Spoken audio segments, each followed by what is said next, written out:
Hey everyone, welcome to the Redefining Work podcast. I am your host, Lars Schmidt. Today, I'm joined by my friend Paul Wolfe. Paul is a CHRO multiple times over. He is a leader in the HR space. He is an author. He's a podcast host. He's a really solid guy. And I'm really excited to spend the next half hour with him talking about his career. So Paul, thanks for coming on, man. I'd love to have you just open with a intro for the audience. Great. Thanks so much for having me, Lars. I followed your work for years when I was on the corporate side, and now that I'm not, I follow it more to get inspired by it. I'm a human first leadership advocate. I spent a bunch of years at a bunch of different companies running HR. Lastly, Indeed for almost 8 years, helping them grow from 1,000 employees to 12,000 employees and revenue at the same time. I left at the beginning of last year and decided I was going to write a book called Human Beings First. And really its focus and the work I do now is focused on helping leaders understand that they're humans as well. And they don't need to be an imposter. They don't need to, they don't need to be concerned about having their employees see them sweat or not having an answer or having a mental health challenge or some other life challenge. Like, we're all human beings. That's what my book is about. We're all the same in that way. And I think leaders that are more vulnerable and make sure that people are seen and heard and can see themselves in a leader create a more encouraging environment, more loyal employees, more productive employees, a better kind of work unit, if you will. So I'm kind of on this path of how can I help make things better for more than one company, more than one group of leaders, in talking to them and helping them think through things, advising some companies, and a little bit of everything. I guess my whole career kind of like all together now. Yeah. Well, that's a long path, and there's a lot of different elements in that path I want to get into. But I want to start at the beginning, and I mean the beginning. Take me back to your childhood. Like, what was young Paul like? Oh God. So I am an introvert, big time. I will flex into an extrovert for conferences or if I'm speaking or things like that, but then it kind of sucks the energy out of me. So I got tagged in school as being like standoffish and aloof and kind of stuck up, which was not the case. My parents got divorced when I was very young, 4 or 5 years old. My mom was a school teacher I grew up in Miami, Florida. She taught in the same school for 32 years, made far too little money, just like teachers do today. So if there's ever a time that, I can talk about teachers getting paid more, I take the opportunity. So I just made that plug. I came out as gay when I was 15, and that wasn't a really popular thing in 1982 in Miami. And it was fine. It's who I am. It doesn't define me. It's a chapter in the book of Paul. Sadly, my mom was killed when I was 25 in a car accident, like a mile from our house. And they always say the worst accidents happen close to home. So I've lived that.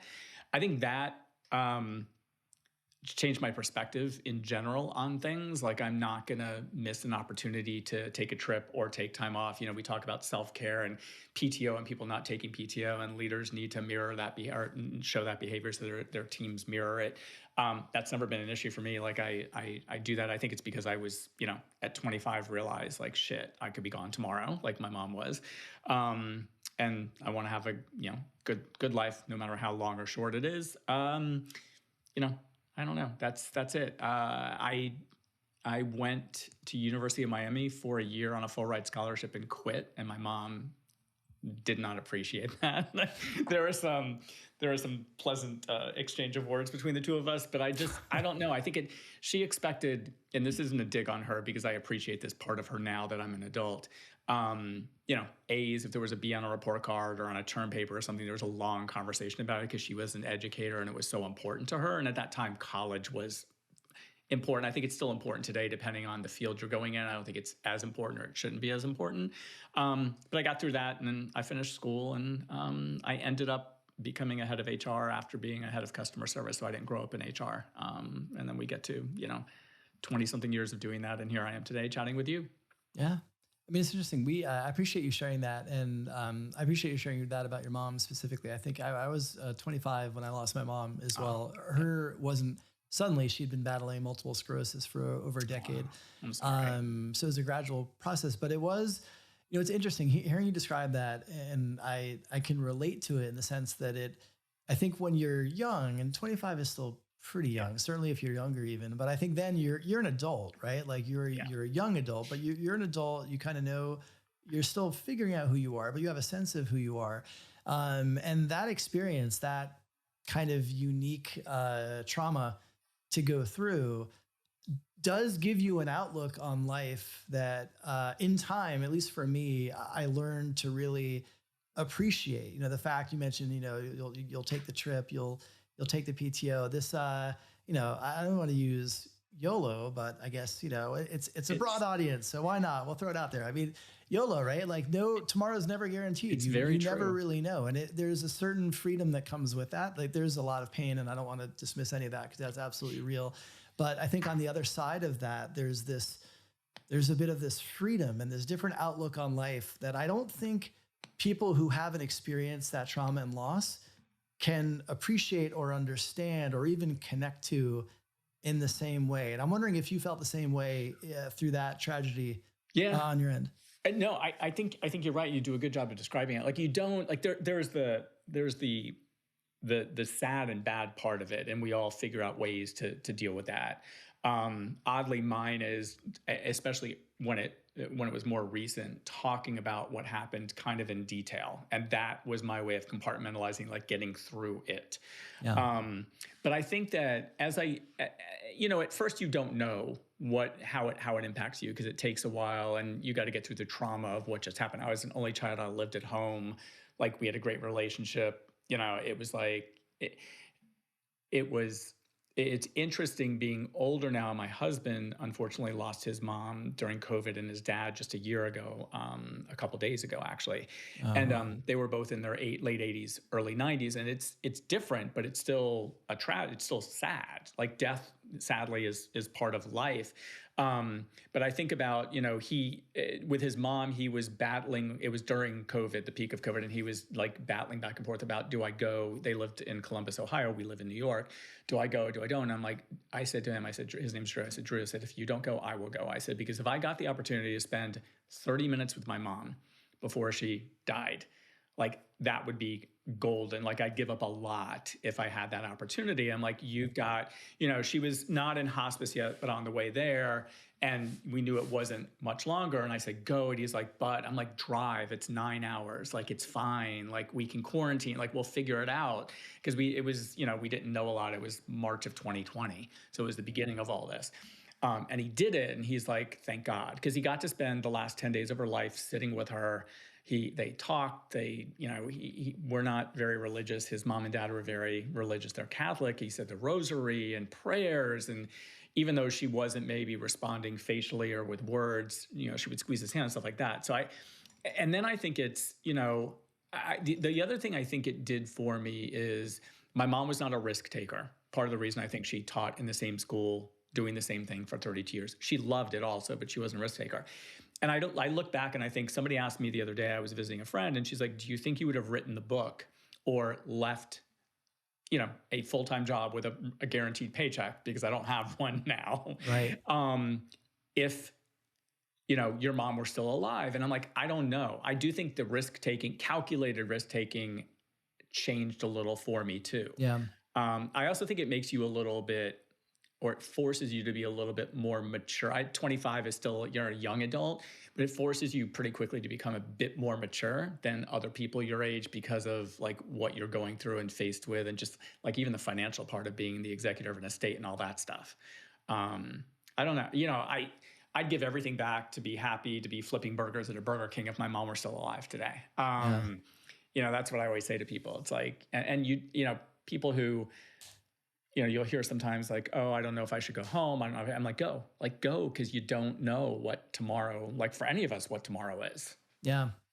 Yeah. That's such great advice. I'm glad that you steered Drew in that direction, because again, that's time. If you wouldn't have done that, that would have been just gnawing at him, I imagine, for, you know, perhaps the rest of his life, wondering if that, you know, if only he could have gone. And like, again, you never get those moments back. And so I think, you know, there's something about the perspective you gain in losing a parent when you see other people who, you know, they have their parents, and hopefully everybody, you know, not everybody does, but like, obviously you want everyone to have both parents.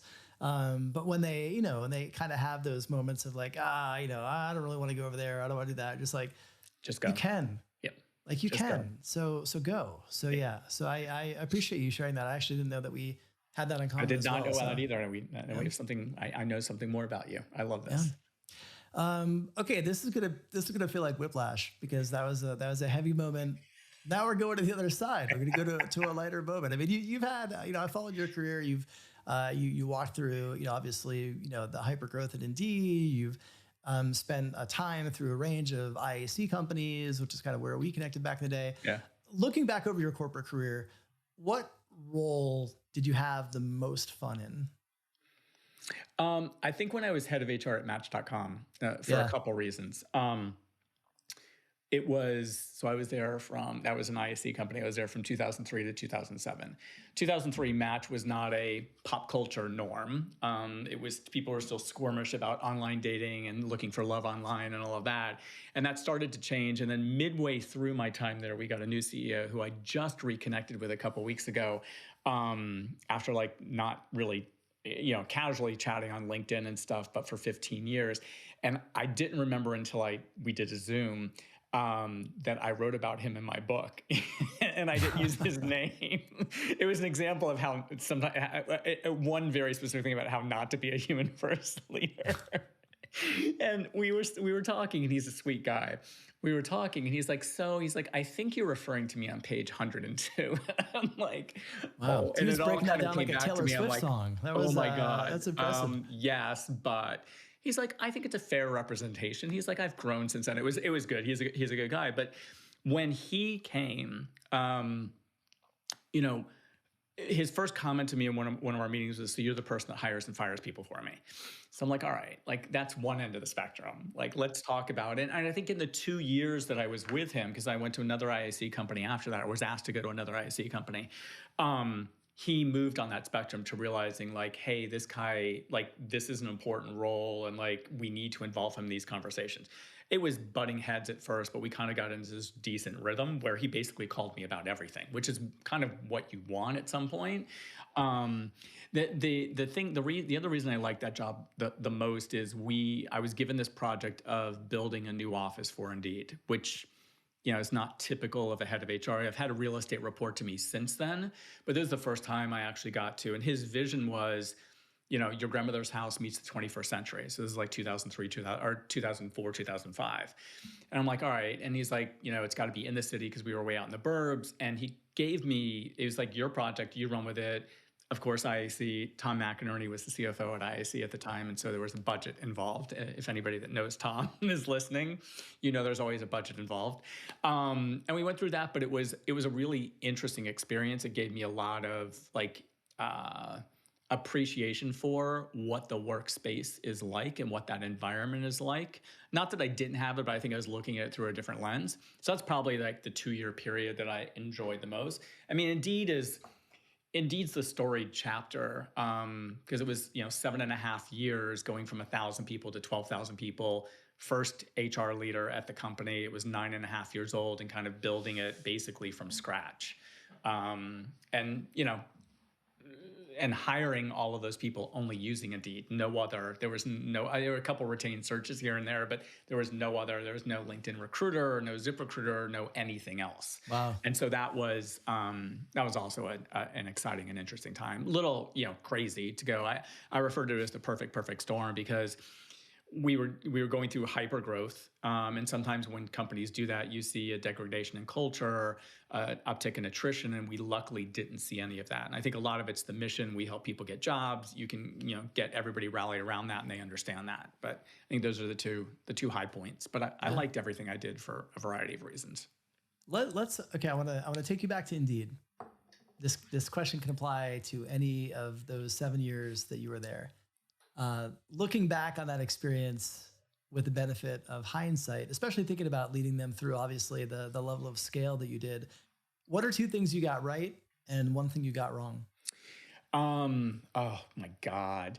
I would say 2 things I got right. Pay transparency in June of 2018 was one of the best things that I ever bit the bullet and did and slogged through, even though peers and managers and leaders in the company were like, this is never going to work. Yeah. We were ahead of the curve. It went off pretty flawlessly. A lot of assumptions about mass exodus were none were true.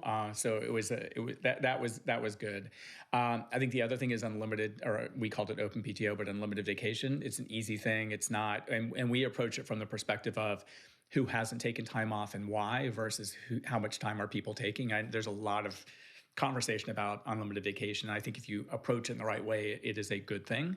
One thing I got wrong, and this changed early in my time at Indeed, but I think I grew up in an era of HR leaders where everything had to be perfect before you pushed it out the door and let anybody see it. And probably 2 or 3 years in, I'm like, we have to use a product approach to this. We've got to put an MVP out there. We've got to put some metrics out there and some boundaries and beta test it, and just be honest with people. We don't know if this is going to work, but we've spent a lot of time including the client and individual contributors and leaders in the process, which is, I am a big fan from an HR perspective as if I go out and I talk about HR and kind of how to debunk HR, how to think about HR from a blank sheet of paper. There's so much that goes on behind the scenes that employees and leaders have no idea about that they should. I think everything could be easier if there was more transparency just in general in HR. So that's the one thing I think I screwed up early on that I kind of figured out partway through my time there. Yeah. I think I might call that like a loss-ish win or a win-ish loss. I'm not really sure how to frame that, but that, because again, I think the legacy of HR, it was about, we have a playbook, we have a process, we have to pilot, we have to test, we have to roll it out in a very controlled manner. I mean, the idea of bringing a product mindset into HR is relatively new in the long history. It's so much better and so much easier. It is just I remember I forget what we were working on where I'm like, okay, let's use this approach. My team kind of looked at me and I'm like, look, let's get some product managers in here to help us think through it and how they do it. And it was you look back on it, you do the postmortem after you did it. And I'm like, this was so much better. There wasn't all this angst when you rolled it out. There wasn't all this lack of adoption. You're buying adoption while you're involving them in the process and throwing ideas out at them. And I think it's better. It's easier. It's more collaborative, and you get I think it helps build a stronger relationship between HR and the employees or functions, whatever it may be. Yeah. Well, I want to kind of go back to your Ticketmaster days and ISC. As you mentioned, I think we just missed each other. I think maybe you had just left just before I joined, but it was within a very narrow window. And looking back, for me personally, Ticketmaster was the most fun place I ever worked. It was an amazing company, an amazing team, an amazing growth trajectory, a fun industry. It was my first leadership role. It was the first time I built a team. It was a lot of firsts for me. So I think that experience will always have a really fond place in my heart. And that team will always hold. I'm still in touch with a lot of people from that team. Looking back, what was your days were the before days before I joined? So what was Ticketmaster like when you were there? What was your kind of fondest memory? Gosh, there's a lot I want to say, but I want to be good about it. So if you think about companies, if I think about companies that I want to work for, that I have worked for, I wanted to work for a company that had had strong consumer sentiment, positive consumer sentiment, which Ticketmaster did not have at that time. Not positive, but yeah. We also, I got there through a series of acquisitions by our friend Barry Diller at IAC that had, invested heavily in CitySearch, which was a company I worked for before Ticketmaster, and then decided to buy Ticketmaster, own 75% Ticketmaster. And then he got this brilliant idea to take Ticketmaster.com and CitySearch public together, but left the rest of Ticketmaster sitting over to the side. So we went public as TMCS, Ticketmaster Online CitySearch, a big mouthful, which was interesting, taking a company public in an 8-month period. I think we went public in early 2000, late 99. And then he got the bright idea, let's put all these companies that we bought, because we bought Match.com and the One and Only Network and Reserve America, Evite, City Auction, all these things, some of which still exist, some don't exist any longer, while we were at CitySearch. And then he's like, we have all these companies now. And let's put them all together under the Ticketmaster umbrella. So that's how I got to Ticketmaster Corporate. It wasn't I was looking for a job there. It was also a little weird because CitySearch had a head of HR. It was me. and Ticketmaster had a head of HR who had been there for a while. Ticketmaster was also a 30,000 employee company because at that time, at this point, it was like May of 2000, I think. Lots of call centers, ticket agents taking calls, ordering tickets, and Macy's counters and things like that. It wasn't the internet as we know it today. And so he and I did a good job of putting our teams together because he had some holes and I had some good leaders, and we kind of like made that work. And then nobody would really make a decision about the two of us. And I finally went to the City Search folks that I worked for and said, look, like, I'm happy to tap out. I don't think I want to be the head of HR of a company with big call centers. And the reason I said that is I grew up in call centers and I understand the HR challenges of running of employees in a call center. Typically, I'm being stereotypical now. And so, they're like, oh, no, you need to stay. And so then he and I we went to lunch one day and I'm like, let's just figure this out. And so they didn't have a learning and development group, and they had nobody really looking at the international side of Ticketmaster, the UK, Canada, and Australia, which were joint ventures for them at the time. And I didn't have any global experience. I was only a US HR leader. I'm like, okay, great. It's like let's figure that out. The thing that sticks with me the most, I agree with you. There were a lot of great people that worked at Ticketmaster. A lot of them I still talk to. Bringing HR teams together, it was a little bumpy. Bringing two companies together, a .com company that lost a lot of money and a ticketing company that made a lot of money, but whose technology was held together with Scotch tape and duct tape. Yeah. There was a lot of oil and water in meetings because we would get pointed to and like, well, you're the people that lose $20 million a year. We make, and Ticketmaster at the time was printing money for Barry Diller. Yeah. And so there was a lot of that angst going on. So it wasn't, I don't think it was I didn't work there at the best time. The one negative thing that stands out to me is we get there, we moved from our office. We were at City Search in Pasadena. At the time, Ticketmaster was in Koreatown, Wilshire and Western in LA, not on Sunset Boulevard where it is now. And somebody comes down and gets me on our first day, me and the HR team I had. We get taken up to this suite of offices in HR, and there's a space for all of us, cubicles and offices, whatever the case may be. But it was behind this locked door because we shared a floor with the technology floor.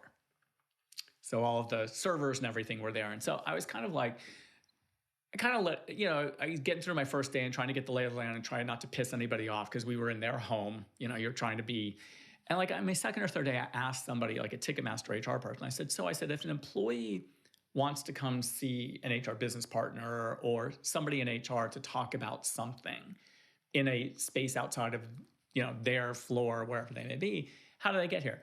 Well, they can't because we only us and technology, our key cards can get into this floor. And I said, so, they'll call and we'll go meet them at a conference room on the floor. I said, but what do they want to talk about their manager? They don't want their manager. I was so anti-people. I was just like, oh my God. And so what I ended up doing was I found a desk on some other floor and my office was there. And if I was having a meeting with HR folks or whatever, I do it there. But most of the time I would be hanging out. And I think I got it on the City Search floor because I felt comfortable there. So that's the one I was like, this just doesn't make sense to me. I think the positive thing was just the people that worked there who were even the ticket and the oil and water thing went away after a while. We all figure this is what it is. We don't have a choice anymore. And so kind of leaning into that and understanding that and learning more about that business and just the amazing, I remember Terry Barnes was the CEO. He became the chairman, although we weren't public. I remember I interviewed briefly with him, when we were bringing these two companies together, and it was a very nice conversation. And I remember spending time with him, and just he was so amazing at building relationships with artists who can be cantankerous, challenging. They adored this man. They adored the ground that this guy walked on. It's not like it is today with the Taylor Swift, stuff going on. There were blips and it wasn't, we weren't selling tickets as much online, certainly as they are now, but there were times where stuff would happen and somebody would get their nose out of joint and Terry would go in and just fix the problem because that's who he was. And he had these stories that were insane of parties he's been to. It was just it's just meeting people like that and hearing how this company was this little ticketing company that grew into this behemoth. And then I think as time went on, because I was there from 2000 to 2003 in the combined company. And then Diller got the bright idea let's create a, online dating vertical. Let's create a ticketing vertical. Let's create a retail vertical. And so then we all split out again. And that's when I went to Match.com. But it was just understanding kind of their relationships with these artists and what they do. And then going to see, everybody like, oh, you get tickets for free. Like, no, we paid full price for tickets. If you knew the person that you submitted your form to get a ticket, and you were friendly with her, sometimes you get a really, like, I was in like the second row to see Billy Joel and Elton John together at the Staples Center, and stuff like that. And so you got to experience these amazing, artists in a really great way. So I'm glad I worked there because of who I knew and what I got to do and what I got to learn. It wasn't a company that I like. That's the one company I would not put my business card on my luggage. Because like at Match.com, it was like you'd hear the flight attendant while you tell the story. I met my boyfriend, my husband, we're getting married. You do a good story. Ticketmaster, I had it on for the first like couple of weeks, and you hear these horror stories about service fees and like seats not being they're obstructed view, and I'm taking my business card off my luggage because I don't want to, like in a confined environment, have to be forced in these conversations. I mean, the amount of times you had to get cornered into describing the economics of ticket fees and charges and what goes to the artist. And I'm just like, I feel like I'm a spokesperson for ticketing economics. So, yes. Yeah, I can relate to that. I appreciate the story and the kind of the walk down memory lane. Let's fast forward to today. So human first leadership. I know this is really where you've been focused on. Obviously, it's the core principle of your book. What is it? How do you describe it? So it basically is just the premise is the universal truth is we're all human beings, and that's the one thing that makes us the same. No matter what we look like, what color our skin is, how we talk, how we dress, who we're married to, who we love, whatever the case, you can add any DIMB category in there. We are all the same because we all need food and water. You think of Maslow's hierarchy of needs, but we are all the same. I think for a long time, like I worked at GE during the Jack Welch era, early in my career. And I was lucky enough because I was in a rotational program to attend 4 different classes at Crotonville, like the storied GE university, if you will. And I remember like looking back on it now after I've written the book, I went to a leadership class there. It was kind of this 2-week thing. Everybody in this rotational program went to it. And I look back on what they taught us. And basically they taught us to be an imposter. They taught us to never let them see you sweat, always have an answer. It wasn't really about collaboration and team building and granted this was like, the early 90s. So it was a little different era, but it was, I'm a human. I have my own stuff going on. And just because I'm a leader doesn't mean it goes away or it's handled or it's easier for me to handle. And I think that's the premise of the book is kind of twofold. It's to help people understand that we are all humans and we should, there's this quote that's attributed to Walt Whitman that I really like, but it's not, Walt Whitman didn't say it. It's be curious, not judgmental. And I'm like, if we went into every interaction like that with somebody who we might, initially be on the defensive with or the offensive with, and just like ask questions to seek to understand rather than judging quickly. And we are hardwired to judge as human beings. And so think through that, but also leaders are humans too. And you don't have to, you can be vulnerable. Vulnerability, it's scary and it exposes us, but it is something that really can deepen or strengthen or create a new relationship that you would not have had unless you leaned into it. And the book is just a lot of examples of either things that I did or that I saw through the last 25 years at companies of how people have led with a human-first approach. And at the end of the day, I think those are the companies and the leaders that are going to win. Like it's interesting. The landscape is interesting today with these. I have made some posts on LinkedIn in the last few months about this forced return to office stuff, which I think is the most insane thing in the world. And these are individuals or leadership teams, executives who make lots of money and have very different lives than the person who's an individual contributor. And they're making these decisions and it's like it's impacting everybody differently. And I don't think they're thinking through that. And I think if you think and think about employees as humans first versus employees, and that's a mind shift because for so long as an HR leader, it's like they're employees. And I think COVID helped helped me understand it better, because we were all like this, zooming into, all these people's houses that I had never seen before. And you saw, like, I see your skateboards on the wall behind me. There was art, there were dogs, there were kids. I met a grandfather. I was doing a multi-skip level one day with an HR coordinator. She was at her parents' beach house, and there was a grandfather walking through, and she was like mortified. And I'm like, oh, let's talk to grandpa. Let's find out a little bit more about you that I don't know. And so, at the end of the day, we're all humans, and we all have, our own challenges and our own highs and lows in our life. And just because we work someplace and we have a fancy title doesn't mean that stuff goes away. We have to deal with it just like anybody else does. Yeah, I mean, it's so interesting. I think, certainly looking back to the pandemic and how that, I think, accelerated just smashing the archetypes of the infallible leader, right? Who said the right things and did the right things and was buttoned up and polished. And, now we're in each other's homes.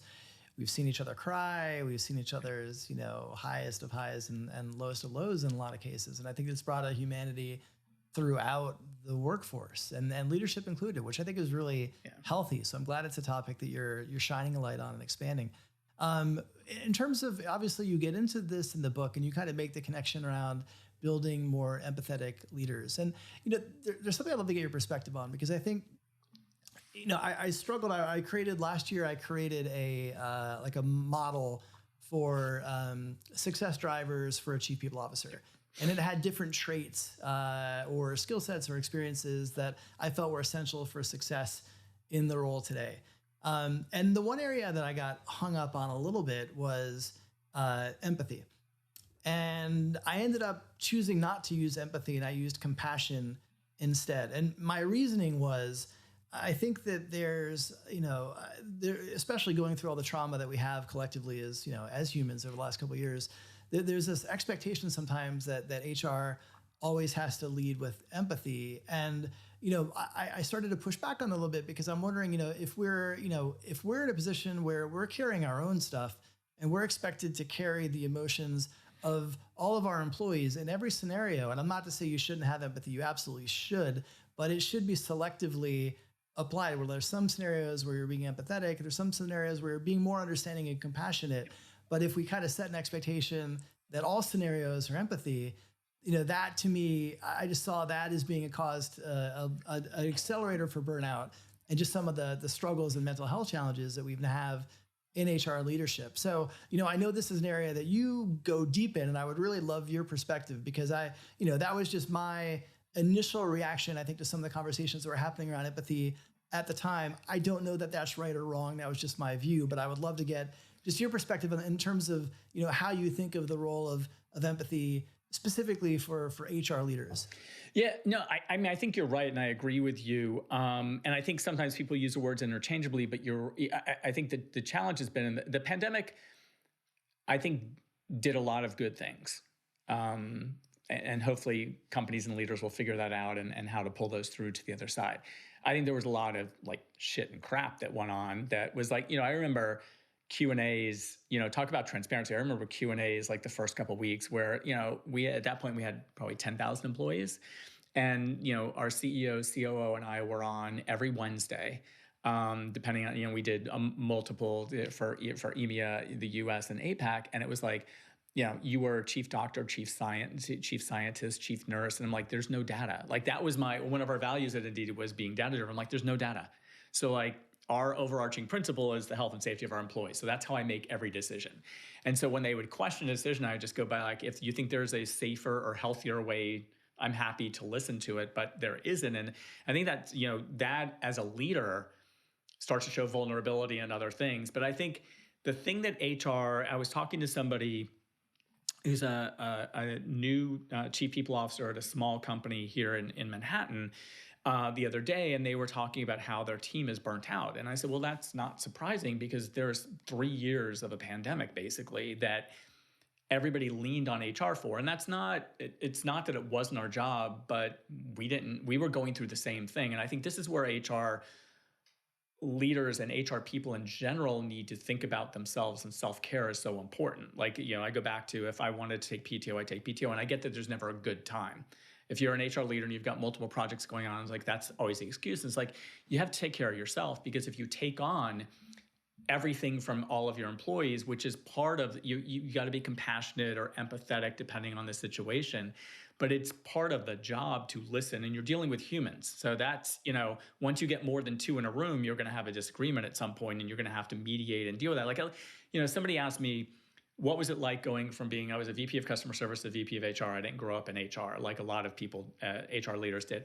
And I said, look, customer service is active listening, problem solving, a little bit of mediation, a little bit of empathy, compassion when it was needed, a little hard line when it was needed. And like a lot of that's the same in HR. Like you learn, somebody asked me early on, like, well, what if on my team at City Search, because that's when I made the transition, what if I need to know, it was a payroll manager, what if I need to know about this specific labor law in Wisconsin? And I said, I would go to our legal team, who are phenomenal, and I would ask them. I said, and if they didn't know, we would go to our outside labor counsel, because I don't want to memorize labor law because they change, and now they change all the time. And you think about it, when we started to go global, I'm like, I should not be the repository for labor law. Like, that's just not. And she's like, our job is to interpret it and figure out how to apply it to the situation. But you've got to take a subjective approach to that because you're dealing with people, and that requires subjectivity. So I think you're right. If you do everything with empathy as an HR leader, you're going to burn out, and you're going to be like, I need to tap out because I can't do this anymore. Even if you're taking care of yourself. So I think leaning in where it's appropriate with empathy or compassion or just understanding. A lot of times I've learned over the last almost 25 years, people just want somebody to hear them. Like they may not need you to solve a problem, or they may just want to a lot of times if you go in, I got to solve this, I got to fix this, just listen. And then see where you go from there. And sometimes you can't get to a solution, and that's just, but it's enough that somebody actually heard them and understood their perspective.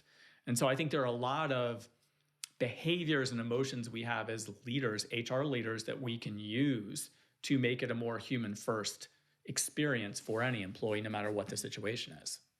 Yeah. I mean, it's interesting you talk about, just the levels of burnout in HR. I mean, I think that's a huge issue that, we've been talking about burnout, but I don't see us supporting the field collectively with tools to address that. It was interesting when we, next week, when this runs, we'll have already completed it, but in early May, we're running a new product in the Amplify Academy called an HR Growth Sprint. And the aim is it's a 2-week kind of peer learning program that really kind of refreshes everybody on the fundamentals of modern HR and the new world of work.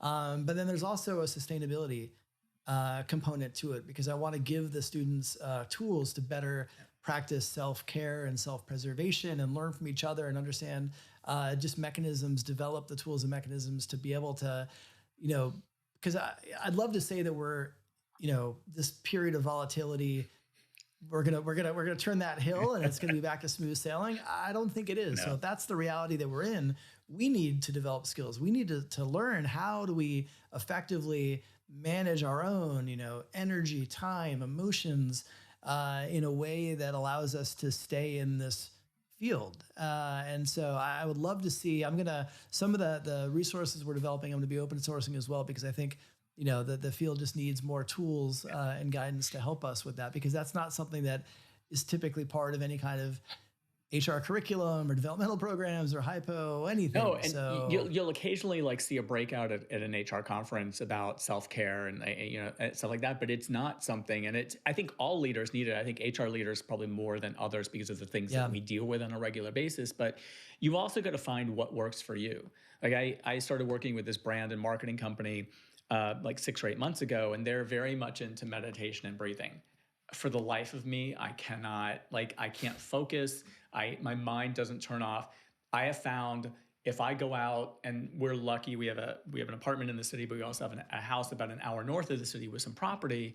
If I go out and watch the birds eat out of the bird feeder, or the squirrels interact, or we've got a lot of wildlife all of a sudden, that I can turn my brain off and just watch. And then my mind, I'm thinking, what are they thinking? What are they saying to it? They're kind of in a comical way. Right. But that's my time to zen out and kind of just disconnect. And I think everybody's got to find what works for them. So the more tools, the more shared experiences from other people about what they're doing and how they're doing it, but you got to find your own, because it's also interesting to me. for a long time we talked about work-life balance, and like I would call bullshit on that even when we talked about it. Now it's just life. People say Yeah. work-life integration. It's just life, and Yeah. work is a component of it. And I think the leaders in the companies that are going to do best by their employees are those that allow them to do what they need to do to live a good life while they're being a good employee. And that may mean I'm going to, work early in the morning and take a couple hour break because I've got, kids at home, or I'm going to go pick them from school, and then I'm going to be back on later in the evening. It's about managing the body of work, not the day-to-day tasks that somebody is doing. And I think that's going to give people, one, hopefully take some stress away, and two, give them the ability to manage, they're adults. For the most part, we're hiring adults. So let them be adults and make their choices. And if they're not, that's a separate conversation. But I think those are the leaders and companies that are going to, they're going to find the most loyal employees and loyal people to them because they're allowing them to live their best life. Yeah. No, I agree with everything. And I will have no additional comment. I'm going to give you the last word on that. The Human Beings First, your book. Congrats. It's out. If redefiners out there want to get their hands on the book, look at it. I mean, come on. I gotta have one ready. I gotta plug it whenever I get the chance. Yes, you got to. Okay, well, where is the best place for people to find the book? To Amazon, buy the book, any online retailer, book retailer, paulwolfe.com, Wolf with an E on the end. You can buy it on there. You can even get a signed copy on there. You can't get a signed one on Amazon, but it's out. It's been out for almost 2 months now. It's exciting. Hey, well, it's exciting. Well, congrats again on that. Get your hands on the book. We all need to learn more about human first leadership, and Paul will head you in the right direction. Absolutely. Paul, it's been fun going down memory lane in some cases and learning more about commonalities we have in your background as well. We close every episode with a lightning round to help the redefiners get to know you a little bit more. So we always start with music. What was your first concert? Paula Abdul. Paula Abdul. Okay. All right. Was that the Emilio days? The Emilio Estevez days? I think it was before Emilio. It was probably like in 87, 88. Yeah. Wow. Okay. It was early Paula. That is really very Paula. early. I like it. Next question for you. What is bringing you joy lately? I think having the pandemic and not working, having a full schedule every day. And my husband, he works for himself and he travels a lot. He just got back to traveling, but we got to spend 3 years together. And we've been together 28. So it's not like it was new, but like 3 years where we were not missing each other by like a couple hours on flights or things like that. And it's like lunch and dinner and breakfast and being with the dogs. We have 3 dogs. I just think you just get to, it goes back to, it's just life now. It's, work is a part of it, but I get to enjoy life more because of, even during the pandemic, because I was forced to be at home, but now because of, what I do, I get to be home more. And last question for you. There's a lot of listeners who are aspiring chief people officers, a role that well. What advice do you have for aspiring CPOs? I think I'll give you 3 quick things. Self-care, self-care, self-care. That's not all 3, that's 1, but repetitively. There's a theme. Where we get a theme here. It doesn't have to be, every program doesn't have to be wrapped up in a beautiful box and a bow to push it out. Like use an MVP approach, a product approach, and beta it and get feedback. And I think the last is opening up a regular, like 2-way communication with employees, not just an engagement survey or like an ethics hotline, like really leaning in and listening to what employees are going through.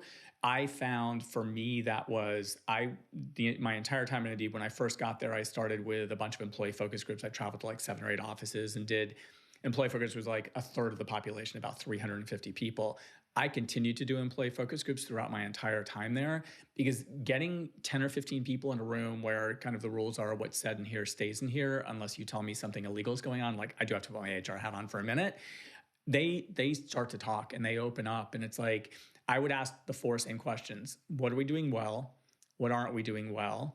What aren't we doing that we should be doing? And describe our culture to somebody outside the company in a handful of words.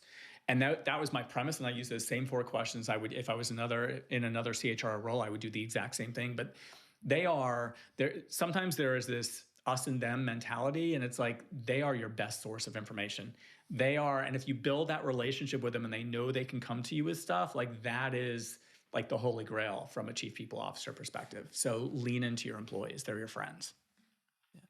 Well, Paul, I really appreciate the insights, the wisdom, Paul Wolfe with an E.com. Get your hands on his latest book. And it was great catching up. Thanks so much for making time. Absolutely. It's always great to talk to you, Lars.